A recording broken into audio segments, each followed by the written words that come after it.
যদি মোস্তাক ভাই কোনো ধরনের কাউকে কি করে থাকেন, কষ্ট দিয়ে থাকেন, আল্লাহর হস্তে সকলে তিনাকে ক্ষমা করে দিবেন। ঠিক আছে ভাই?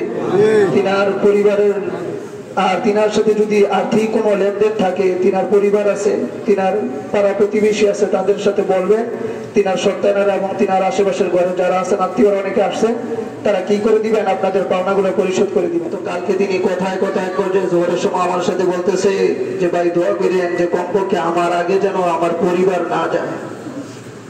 যে কোনো একটা কথা প্রসঙ্গে কি বলছে আমার সাথে বলতেছে যে আমার পরিবার যেন আমার আগে না যায়। এটা গতকালকে জোহরের সময় নামাজ পড়তে এসে আমার সাথে বলছে।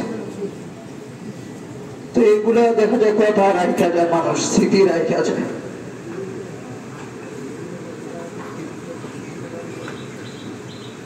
এমনি ভাবে আমিও কি হবো, লাশ হবো, লাশ। কতক্ষণের ব্যবধানে কি হয়েছে, ঘর থেকে এখন চলে আসছে যে নিজের 3টা সন্তান, একটা সন্তান আজকে কি নাই, চোখের সামনে নাই। এটাই তো দুনিয়া, যে নিজের জীবিত থাকে টাকা পয়সার জন্য যার ছেলে হাতের থেকে কি করে ফিকির করে। তাহলে আপনি কোন দুঃখের ভিতর বইরা আছেন যে আপনার স্ত্রীর জন্য, আপনার সন্তানের জন্য আপনি নামাজ ছেড়ে দিতেছেন, দিনকে দিন কামাই রোজগারের ভিতরে লিপ্ত, আল্লাহ তাআলা নামাজ পড়তেছেন না, আল্লাহ তাআলার গোলামি করতেছেন না। কিন্তু মরার পর কি কেউ নাই, কেউ আপনার নাই, আপনি একাই। যেখানে হিসাব হবে সেখানে আপনি একা। যেদিন মায়ের পেট থেকে আসছেন সেদিন আপনি একা, আমি একা। আসলে সময় অনেক কম, কিন্তু আমার বলার উদ্দেশ্য যে হিসাবের কথা চিন্তা করে প্রত্যেকটা দিন কাটানো উচিত। যে ব্যক্তিও জানতো না ফজরের সময় কি হবে, জোহরের আগে লাশ হয়ে যাবে। তো আজকে আমি আর আপনি অনেকে জানাজার জন্য দূর থেকে এখানে আসছি। আল্লাহ না করুক, তারপর অনেক সময় এমন হয় বাড়ি পৌঁছানোর আগে অনেক মানুষ আবার লাশ হয়ে কি হয় বাড়িতে ফিরে। কত মানুষ আছে রোগী নিয়ে হসপিটালে যায়, সাথে সাথে কি তারা নিজেরও মারা যায়, হয় না ভাই?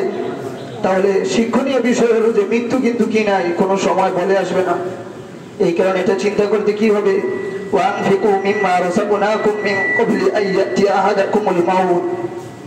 যে তোমরা তোমাদের নিজেদের মৃত্যুর পূর্বে কি করো, তোমাদের সম্পদ থেকে কি করো, খরচ করো। তোমাদের সম্পদ থেকে কি করো, মৃত্যুর কথা চিন্তা করে মৃত্যুর পূর্বে কি করো, আখিরাতের জন্য ইনভেস্ট করো, সওয়াবের জন্য। দুনিয়ার ছেলে সন্তান স্ত্রী অনেক উঠেছে, কোনো ফায়দা নাই। চক্ষু বন্ধ হয়ে গেলে আপনার হিসাবটা আপনার দিতে হবে, আমার হিসাবটা আমার দিতে হবে। তাহলে আপনি তাদের জন্য করবেন, কোনো সমস্যা নাই।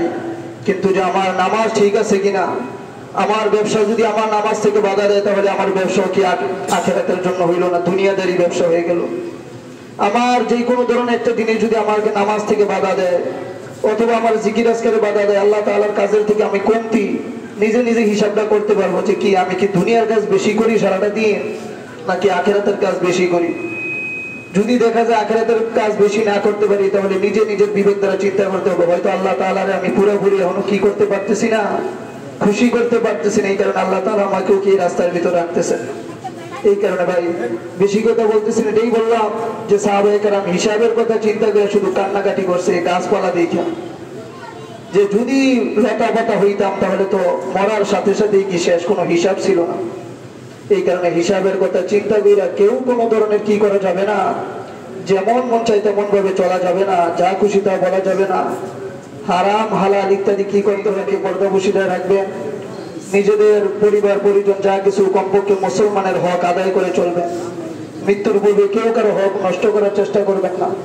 আপনার সামনে যদি আপনি কোনো মুসলমানের একটা গালিও দেন, আপনি তার হক নষ্ট করছেন কেন?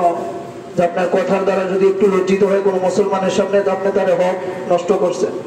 এই কারণে ভাই হিসাবের কথা চিন্তা করে আমরা কেউ কাউকে কি করব না, কষ্ট দিব না।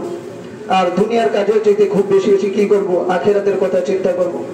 আর আমাদের সামনে যে ভাই শুয়ে আছেন, আল্লাহ রাব্বুল আলামিন যেন তাকে আমাদের সবার পক্ষ থেকে আমরা দোয়া করি, দোয়া চাই আল্লাহ তাআলার কাছে, আল্লাহ তাআলা যেন তিনাকে জান্নাতের উঁচু মাকাম দান করে, সকলে বলি আমিন। তিনার 3টা ছেলে সন্তান বিদেশের বাড়িতে আছে, একটা মেয়ে সন্তান। তো তিনার সাথে যদি দুনিয়া চলতে ফিরতে, আসলে মানুষটা হাসি খুশির একজন মানুষ ছিলেন। সবার সাথে কি করতেন, একটু মানুষ থাকে না যে আনন্দ করার চেষ্টা করতেন। আঘাত কমই দিতেন আমার জানা মতে, যতটুকু দেখছি। তারপরে মৃত্যুর পরে কোনো কির থাকার দরকার নাই, রাগ থাকার দরকার নাই। যে আমি মাটির উপর দাঁড়ায় আছি, আমার ভাই এখন মাটির নিচে চলে যাবে, আমিও তো কি একটা সময় আমার সন্তান আমার মাটির নিচে দিবে। তাহলে মাটির মানুষ, মাটির উপর দাঁড়ায় আছি, কিছুদিন পরে আবার মাটির নিচে যাবো, মনটারও কি করে করা দরকার, মাটি কইরা ফেলা দরকার। যদি মোস্তাক ভাই কোনো ধরনের কাউকে কি করে থাকেন, কষ্ট দিয়ে থাকেন, আল্লাহর হস্তে সকলে তিনাকে ক্ষমা করে দিবেন, ঠিক আছে ভাই? তিনার পরিবারের আর তিনার সাথে যদি আর্থিক কোনো লেনদেন থাকে, তিনার পরিবার আছে, তিনার পাড়া প্রতিবেশী আছে, তাদের সাথে বলবেন, তিনার সন্তানেরা এবং তিনার আশেপাশের ঘরে যারা আছেন, আত্মীয়রা অনেকে আসছেন, তারা কি করে দিবেন, আপনাদের পাওনাগুলো পরিশোধ করে দিবেন।